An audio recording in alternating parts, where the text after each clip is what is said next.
What's up, YouTube?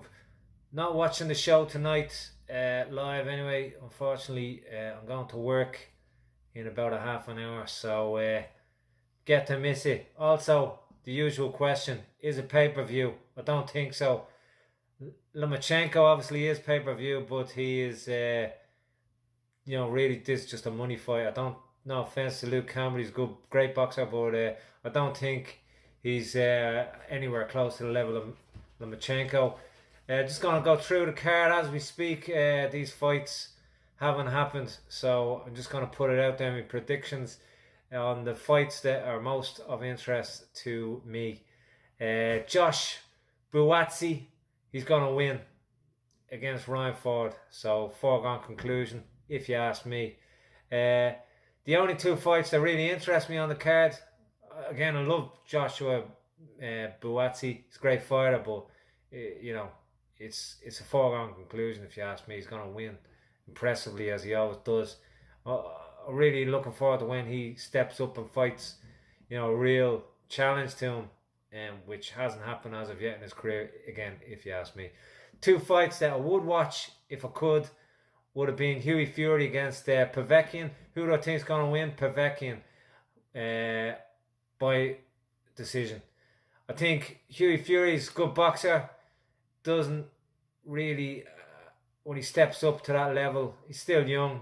Obviously, I don't think they should keep throwing him into these high-profile fights because it's only going to, put a bit of doubt in his head and, put a bit of negativity on his record.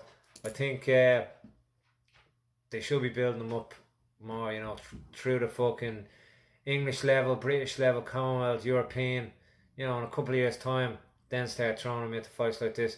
Obviously, a couple of years' time, Povetkin, he's already on the slide, if you ask me, possibly no longer on drugs either, allegedly. But so he won't be the fierce opponent, he was before he met Anthony Joshua. But obviously when he met Joshua, he also wasn't, because they wouldn't have taken that fight if he was. So, I still think Povetkin's going to win. He's just too seasoned for Fury. So I think it's unfair for Fury to... I know he wants to fight, but I think his team should be reining him back a bit and letting him develop more. He's only a young lad. But unfortunately for him, I think the fight... But that would be an interesting fight, but I think it's going to go against him.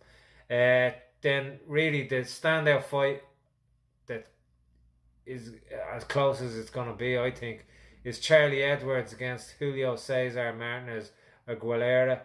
I think Martinez Aguilar is going to win on decision. But hopefully Charlie Edwards does it. Then Lomachenko against Luke Campbell. Obviously Luke Campbell's got the size difference. Lomachenko, his compatriots died there recently. Russian boxer compatriot, whatever you want to say, But anyway, they knew each other. They trained together. They sparred together.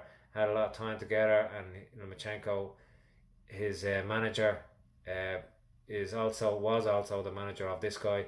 So there was a close connection there. So whether or not that affects him, that guy died in the ring, of course. Whether or not that affects his performance, I doubt it. And I think Lomachenko is going to win, decisively. How it's going to be, probably TKO in late rounds. Luke Campbell, good fighter. Just, again, maybe being thrown to the lines here. Money fight. Is it worth box office? Don't think so. Again, I think most of those fights are foregone conclusions.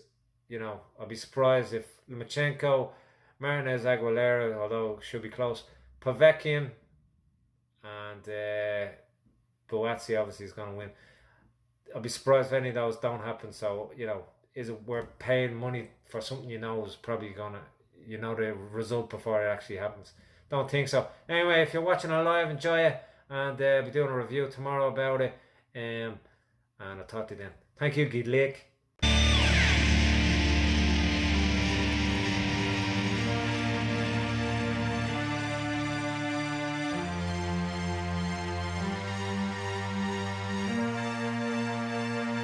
Hello world,